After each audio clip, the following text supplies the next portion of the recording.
our subject human resource management and the name of topic is employee selection। ठीक है, employ selection का क्या मतलब होता है? जब भी हम बात करते हैं हमारे मजदूरों की या हमारे वर्कर्स की या हमारे एम्प्लॉयज़, साधारण शब्दों में सिर्फ एम्प्लॉयज़ कहा जाएगा, उनके चयन प्रक्रिया की अगर हम बात करते हैं तो this topic comes after the recruitment. ठीक है, इसके पहले जो हमने 10 टॉपिक कंप्लीट किया वो क्या है? रिक्रूटमेंट है। तो रिक्रूटमेंट के बाद जो नेक्स्ट प्रोसीजर होती है वो क्या होती है? सिलेक्शन की होती है। ठीक है, we will discuss the difference also, ताकि आप लोगों को कंफ्यूजन ना हो कि रिक्रूटमेंट क्या है भाई और सिलेक्शन क्या है।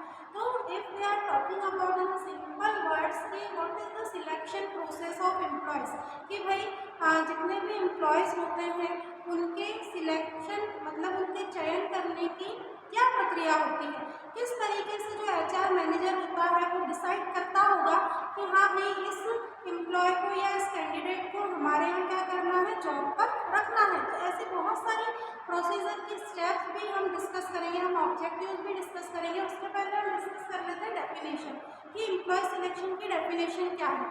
तो it is a process through which the HR manager or the top authority of any organization is select the proper candidate for the required job among the many candidates and many applications। ठीक है, ये क्या एक procedure है, एक प्रक्रिया है। जब भी किसी ऑर्गेनाइजेशन के थ्रू, आपको याद होगा कि हमने पढ़ा था इंटरनल एक्सटर्नल सोर्स के थ्रू रिक्रूटमेंट किया जाता है ना। तो जब एक्सटर्नल सोर्स के थ्रू रिक्रूटमेंट किया जाता है तो न्यूज़पेपर, कैजुअल कॉलर्स, ठीक है, एजुकेशनल इंस्टीट्यूट, ऐसी एजेंसी, ऐसी बहुत सारी चीज़ें होती हैं जिससे ढेरों एप्लीकेशन ऑर्गेनाइजेशन में आ जाती हैं। अब इन एप्लीकेशंस में से सिलेक्ट करना, ठीक है, किसे सिलेक्ट करना कि those people, those candidates are suitable for our job and the second part those who are not suitable for our job. दो पार्ट में ये प्रोसीजर जो होती है वो फुलफिल की जाती है कि भाई जो एप्लीकेशन आती है विद रिज्यूम, उन एप्लीकेशंस को जो सुटेबल कैंडिडेट है जिनको लग रहा है आपको कि इंटरव्यू के लिए बुलाना चाहिए, तो उनको आप एक अलग तरीके से डिवाइड कर लेंगे। This process is divided into 2 category. एक तो वो कैटेगरी होगी जिसमें आपने उन कैंडिडेट्स की एप्लीकेशन को रख दिया जो सुटेबल है, आपके जॉब देना चाहते हैं उसके लिए, और दूसरा जो डिवाइडेशन हुआ वो उन लोगों का हुआ दोज पीपल और applicants are not suitable for your job। ठीक है, sometimes it is known as the negative process also। negative process क्या है? because many applications come in an organization for the required job but it is not possible that every applications are maybe suited। ठीक है, हर application क्या होगी? Suitable होगी, ये जरूरी नहीं होता है। तो उन एप्लीकेशंस को अलग हटा दिया जाता है, इसलिए हम इसको क्या करें कि ये एक नेगेटिव प्रोसेस है। काय की प्रोसेस नेगेटिव है? सिलेक्शन की process. Sometimes it can be से नेगेटिव ऑल्सो। इसको नेगेटिव प्रोसेस के नाम से भी जाना जाता है। क्यों? क्योंकि बहुत सारी एप्लीकेशंस रिजेक्ट कर दी जाती है। जब रिजेक्शन होता है किसी चीज़ का ना तो उसको नेगेटिव में गिना ही जाता है, नेगेटिव चीज़ों में उसको काउंट किया ही जाता है। ये हुआ हमारा सिंपल मीनिंग या सिंपल डेफिनेशन सिलेक्शन की। अब सिलेक्शन की डेफिनेशन के बाद जो अगला पॉइंट है हमारा वो है ऑब्जेक्टिव, कि इस सिलेक्शन के जो सिलेक्शन की प्रोसेस होती है उसका क्या ऑब्जेक्टिव होता है, उसके क्या उद्देश्य होते हैं, कि भाई सिलेक्शन करना क्यों आवश्यक है, क्यों जरूरी है कि किसी भी ऑर्गेनाइजेशन में सिलेक्शन किया जाए। सिलेक्शन किसका किया जाए? कि जो कैंडिडेट्स की एप्लीकेशन विद रिज्यूमेस आए हैं आपके ऑर्गेनाइजेशन में उनका सिलेक्शन करना, उनका चयन करना। तो उसके ऑब्जेक्टिव्स हम डिस्कस कर लेते हैं। उसका फर्स्ट ऑब्जेक्टिव है select the best candidates among from the many application. जो पहला उद्देश्य क्या होगा कि जो भैया आपने सपोज मान लो कि मैनेजर के लिए 5 वैकेंसी निकाली आपके ऑर्गेनाइजेशन में। अब इन 5 मैनेजर की पोस्ट के लिए मे बी आपके पास कितनी एप्लीकेशन आई है? 50 एप्लीकेशन आई है। तो 15 एप्लीकेशन में आपको सिर्फ कितने मैनेजर्स के लिए आपने रिक्वायरमेंट निकाली थी? 5। तो 15 एप्लीकेशंस में से आप क्या करेंगे? जिनका नॉलेज, जिनका एक्सपीरियंस या जो भी आपने डिस्क्रिप्शन, जो भी क्वालिफिकेशन आपने प्रोवाइड किया है ना, जो भी स्पेसिफिकेशन आपने दिया है उसके अकॉर्डिंग मान लो कि आपने 15 में से सिर्फ 9 एप्लीकेशन को क्या किया, सेपरेट किया कि भाई 9 एप्लीकेशन ऐसे हैं जो हमारे मैनेजर पद के लिए क्या है, सूटेबल है। तो इन 15 में से जो आपने 9 का सिलेक्शन किया है, तो इसका फर्स्ट क्या हो गया, ऑब्जेक्टिव हो गया कि that it is the process of select the best candidates among the various application. आई हुई बहुत सारी एप्लीकेशन में से बेस्ट कैंडिडेट का क्या करना, सिलेक्शन करना, ये इसका पहला उद्देश्य। दूसरा है apply various techniques to test the applicants बोले तो एप्लीकेशंस जो देते हैं किसी भी ऑर्गेनाइजेशन में जॉब के लिए।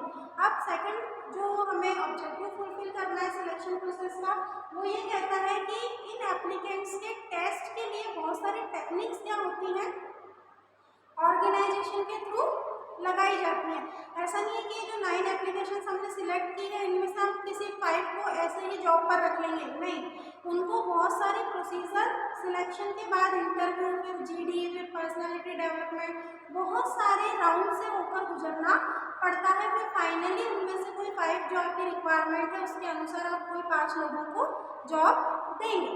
तो आपने ये कैसे सिलेक्ट कर लिया कि भाई ये 5 ही हैं जिनको हमें जॉब देना है, तो सिर्फ कम्युनिकेशन के थ्रू नहीं या क्वेश्चन आंसर के थ्रू नहीं, उनको बहुत सारी ऐसे क्वेश्चंस दिए जाते हैं या कोई सिचुएशन दी जाती है कि भाई अगर आप मैनेजर हुए और ये परिस्थिति आपके सामने आ गई तो आप ऑर्गेनाइजेशन को बिना कोई नुकसान पहुंचाए, एम्प्लॉयज़ का बिना कोई लॉस किए कैसे बाहर आएंगे।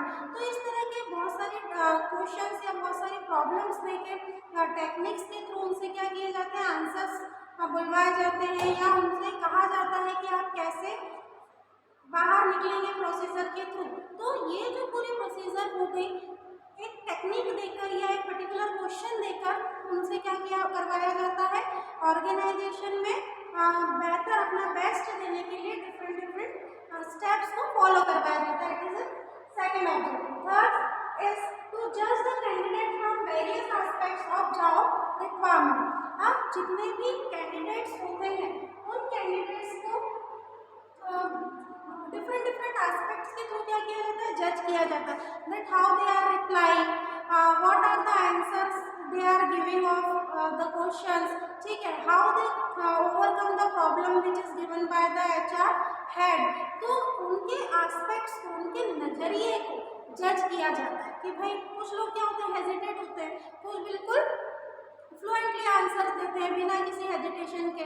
तो एक छोटी छोटी चीज़ों पर क्या किया जाता है, जजमेंट किया जाता है कि भाई कोई जो मैनेजर के लिए आया है या किसी भी पोस्ट के लिए आया हुआ कैंडिडेट है, उसको आपने कोई एक सिचुएशन दे दिया, वो बहुत अपने फुल कॉन्फिडेंस के साथ उसका आंसर दे रहा है, सारी चीज़ें उसके बारे में समझा रहा है, that means he is having the good confidence. और कोई अदर कैंडिडेट है, he is not giving the answers properly, he is having some hesitation also। तो फिर इन दोनों में से आप खुद ही डिसाइड कीजिए कि किसका सिलेक्शन होगा। Definitely who is having the good confidence। तो उसी तरीके से ये जजमेंट लगाया जाता है। जो एचआर हेड्स होते हैं वो इन कैंडिडेट्स को क्या करते हैं, जज करते हैं कि भाई किसका परफॉर्मेंस कैसा है।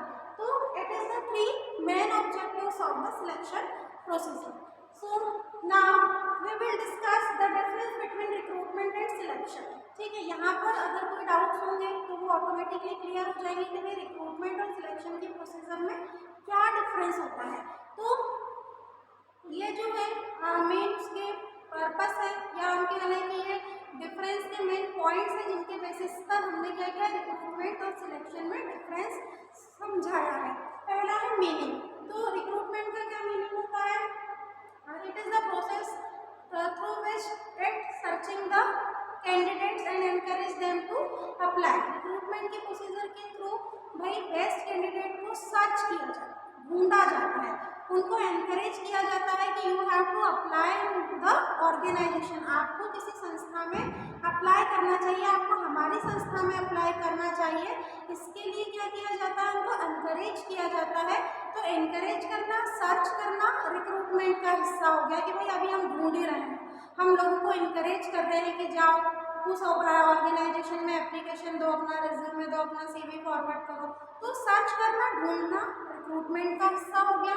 but whenever from the available application, if you choosing the right candidate, यहाँ पर ढूंढ रहे थे, यहाँ पर चूज कर लिया, सिलेक्ट कर लिया, ठीक है, किसी एक का सिलेक्शन कर लिया गया है जो राइट कैंडिडेट होगा आपके द्वारा दी गई हुई जॉब के लिए, तो choosing the right one, choosing the right person who is very much good for your job, जो आपकी जॉब के लिए बहुत अच्छा है, उसको सिलेक्ट करना, तो वो किस मीनिंग का हिस्सा हो गया, सिलेक्शन का। सेकेंड आता है नेचर। अब रिक्रूटमेंट जो है वो एक पॉजिटिव प्रोसेस है। क्यों पॉजिटिव प्रोसेस है? तो रिक्रूटमेंट का जो नेचर है वो पॉजिटिव इसलिए है, उसकी प्रकृति सकारात्मक इसलिए है because here the people are encouraging to the candidates for applying the job, applying in the job, ठीक है। वहाँ पर आप कुछ पॉजिटिव काम कर रहे हो। पॉजिटिव कैसे कर रहे हो भाई? किसी को प्रोत्साहित कर रहे हो, किसी को मोटिवेट कर रहे हो कि you are having so much knowledge, you are having so much qualification, your education level is good, you are having the experience, proper knowledge, you have to apply in the organization for job. तो आप क्या कर रहे हैं? किसी को प्रोत्साहित कर रहे हैं। प्रोत्साहित करना क्या होगा? पॉजिटिव होगा, पॉजिटिव काम होगा। That's why here we can say कि recruitment is a positive process. और वहीं पर on the other hand just suppose selection क्या है? Negative process. अब आपके माइंड में क्वेश्चन आएगा कि भाई किसी को सिलेक्ट करना नेगेटिव कैसे हो सकता है ना? यहाँ पर तो हम चूज कर रहे हैं किसी राइट पर्सन को, तो फिर ये नेगेटिव क्यों है? Yes, it is negative because here we also doing the rejection of the applicants, है ना? यहाँ रिजेक्शन भी तो कर रहे हैं। डेफिनेशन पढ़ाते टाइम बताया था ना मैंने कि भाई जो एप्लीकेशन हमारे पास अवेलेबल होती है उनमें से कुछ एप्लीकेशंस का रिजेक्शन भी किया जाता है, ठीक है, उनको हटा दिया जाता है। उनको बताया था टू डिवाइडेशन होते हैं, टू पार्ट में सिलेक्शन की प्रोसेस होती है। एक में तो क्या कर लिया जाता है, जो सुटेबल एप्लीकेशन है उनको एक तरफ कर लिया जाता है और जो सुटेबल नहीं है उनको एक तरफ कर लिया जाता है। तो ये जो सुटेबल नहीं है means you are doing the head is doing the rejection of the applicants. तो ये जो रिजेक्शन हुआ, ठीक है, हटा देना, किसी चीज को निकाल देना, है ना, तो वो क्या होगा? नेगेटिव ही तो होगा। That's why here the nature of selection process is totally negative. Next is the purpose. अब भाई रिक्रूटमेंट का क्या पर्पस है, क्या उद्देश्य है? तो it aims to create large pool of candidates. Recruitment में इनका जो मोटिव होता है, जो पर्पस होता है, वो एक लार्ज लेवल पर पूल को क्रिएट करना होता है कि भाई देखो हमारे यहाँ 5 मैनेजर की पोस्ट वैकेंट थी but we are having the 15 applications for the. तो ये 15 का सिर्फ एक एग्जांपल ले रही हूँ मैं। ऐसे अलग अलग डिपार्टमेंट में बहुत सारे एम्प्लॉयज़ की रिक्वायरमेंट होती है, जितनी एप्लीकेशंस आती है उतना ही पॉजिटिव, उतने ही हमको सिलेक्ट करने के लिए ज़्यादा लोग मिल जाते हैं। अब 5 की वैकेंसी और 7 एप्लीकेशन ही आई तो हम क्या सोचेंगे कि यार ये तो सिर्फ इन 7 में से एनी 5 का सिलेक्शन करना कितना टफ है। लेकिन 5 के लिए सपोज मान लो 30 एप्लीकेशन आ गई तो वो क्या हो गया कि क्रिएटिंग द लार्ज पूल। आपको सिलेक्ट करने के लिए ज़्यादा क्या मिल जाएंगे, चांस मिल जाएंगे। जैसे अगर आप किसी शॉप पर जाते हैं, है ना, आप क्या खरीद रहे हैं? मान लीजिए कि आप रिस्ट वॉच खरीद रहे हैं, ठीक है, घड़ी खरीद रहे हैं आप सामने वाले शॉपकीपर ने आपको सिर्फ 4 और 5 चॉइस दे दी कि भाई ये इनमें यही है मेरे पास अवेलेबल और आप इनमें से सिलेक्ट कर लीजिए, तो आप बोलेंगे कि सिर्फ 4 और 5, दैट मीन्स कि आपके पास ज़्यादा ऑप्शन नहीं है, मन मार के आपको उनमें से ही कोई एक को पिक करना है। लेकिन कोई दूसरी शॉप पर गए, एक रिस्ट वॉच खरीद लिया, लेकिन उसने आपको अराउंड 15, 20, ठीक है, ऑप्शंस आपके पास रख दिए, तो अब आपके पास क्या है, आपका क्राइटेरिया लार्ज होगा, आपका जो सिलेक्शन करने के लिए जो आपके पास ऑप्शंस है वो बढ़ गए। तो उसी तरीके से रिक्रूटमेंट का क्या पर्पस होता है कि creating the large pool of candidates. जितने ज़्यादा कैंडिडेट्स, एप्लीकेशंस हमारे पास आएंगी उतने ही बेहतर लोगों का हम सिलेक्शन कर पाएंगे। On the other hand it helps to identify and reject unsuitable candidate. Selection में क्या किया जा रहा है कि भाई सिलेक्शन में जो सिलेक्शन का एम है वो क्या है कि जो अनसुटेबल कैंडिडेट है उनको क्या कर देना, रिजेक्ट कर देना। पहले तो ऐसे कैंडिडेट्स को आइडेंटिफाई करना, ढूंढना कि कौन ऐसे कैंडिडेट्स हैं those who are not suitable and those who are not matching with your job, ठीक है, ऐसे कैंडिडेट्स को रिजेक्ट कर देना आइडेंटिफाई करने के बाद। मान लो कि आपने कहा है कि minimum 3 years of experience in the given field and the education should be the MBA degree, है ना, और भी बहुत सारे स्पेसिफिकेशन आपने दे दिए स्पेशली। लेकिन आपने देखा कि कोई ऐसा है जो बिल्कुल फ्रेशर है या वो MBA नहीं है, वो क्या है MCOM है, तो वहीं पर उसका जो एप्लीकेशन है वो रिजेक्ट हो गया, क्योंकि जो आपने जॉब स्पेसिफिकेशन दिया था उन स्पेसिफिकेशन में ना तो उसका क्वालिफिकेशन मैच हो रहा था और जो एक्सपीरियंस आपने minimum 3 years of experience required लिखा था वो भी मैच नहीं हो रहा था। तो वहीं से वो एप्लीकेशन क्या हो गई, रिजेक्ट हो गई। पहले आपने जैसे ही देखा कि भाई व्यक्ति को कितना, एप्लीकेंट को कितना, कैंडिडेट को कितना एक्सपीरियंस है, देखा तो फ्रेशर, तो ऐसे लोगों को हमारा रिक्वायरमेंट ही नहीं है, हमने तो स्पेशल नोट डाल दिया था कि भाई मिनिमम 3 इयर्स ऑफ एक्सपीरियंस होना ही चाहिए, तो वो एप्लीकेशन वहीं से क्या हो गई, रिजेक्ट हो गई। तो इस तरीके से इसका मेन एम क्या हो गया, identify and reject the unsuitable candidates. Next है सीक्वेंस। अब सीक्वेंस का क्रम किस तरीके से, रिक्रूटमेंट का जो सीक्वेंस है it always precedes selection. Recruitment के जो प्रोसीजर फुलफिल की जाती है तो उससे आगे आने वाले टाइम में क्या मिलता है, सिलेक्शन करने का समय मिलता है ना। सिलेक्शन करने के लिए प्रोसेस आप कंप्लीट कर सकते हैं, लेकिन रिक्रूटमेंट के लिए एप्लीकेशन ही नहीं आएगी तो सिलेक्शन कहाँ से करेंगे। तो it always succeed the selection, but जो सिलेक्शन के प्रोसीजर होते हैं it succeed the recruitment. Selection को रिक्रूटमेंट का सक्सेशन माना जाता है कि भाई रिक्रूटमेंट जब सफलतापूर्वक हो गया, जब बहुत सारी एप्लीकेशन आ गई, then only you can do the select right person. बिना रिक्रूटमेंट आप सिलेक्शन नहीं कर सकते। तो जो सिलेक्शन रिजल्ट है वो रिक्रूटमेंट का रिजल्ट है कि पहले रिक्रूट किया, एप्लीकेशन आई, आपने कैंडिडेट्स को समझा, आइडेंटिफाई किया, तभी सिलेक्शन कर पाएंगे। डायरेक्ट आप सिलेक्शन नहीं करेंगे, एप्लीकेशन ही नहीं है, कैंडिडेट ही नहीं है, तो घर घर जाकर थोड़ी ना आप लोगों को सिलेक्ट करके लाएंगे। उन घरों से निकलवा कर लोगों की एप्लीकेशन लाना रिक्रूटमेंट के थ्रू, रेज्यूम लाना रिक्रूटमेंट के थ्रू, फिर सिलेक्शन तो अगला हिस्सा है। तो ये it succeed the select recruitment. Last one contract of service. अब रिक्रूटमेंट का कॉन्ट्रैक्ट क्या होता है, प्रीवियस सेमेस्टर में, फर्स्ट सेमेस्टर में हम कॉन्ट्रैक्ट के बारे में पढ़ चुके हैं। तो रिक्रूटमेंट का जो कॉन्ट्रैक्चुअल बेसिस सर्विस होता है तो it doesn't result in contract कि भाई रिक्रूटमेंट है, कोई आपने एप्लीकेशन मंगा ली है ना, तो आप ये कहकर नहीं बोलेंगे कि यार पक्का तेरी नौकरी लग जाए या तुझे तो जॉब मिल जाएगा, इस तरीके का कोई कॉन्ट्रैक्ट नहीं होता है। You are just encouraging the right candidates for giving the application. आपने सिर्फ एनकरेज करा है, उनको किसी तरीके का एश्योरेंस नहीं दिया है, आपके बीच में कोई कॉन्ट्रैक्ट नहीं हुआ है कि तेरी जॉब नहीं मिल लगी तो मैं तुझे 10,000 रुपये दूंगा, लाइक दैट। तो रिक्रूटमेंट में ऐसा कुछ भी नहीं होता है। लेकिन अगर हम सिलेक्शन की बात करें तो it leads to contract employer and selected employer. हाँ, जब एम्प्लॉयर के थ्रू कैंडिडेट को सिलेक्ट कर लिया जाता है तब उन दोनों के बीच में कॉन्ट्रैक्ट बन जाता है।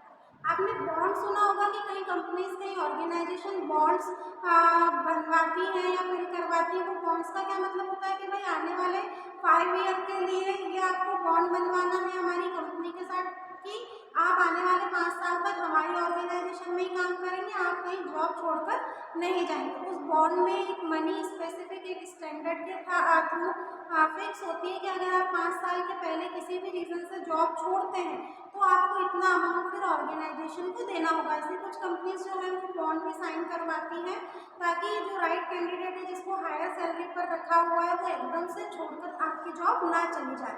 तो ये जो बॉन्ड साइन होते हैं it is actually known as the contract in term of organisation.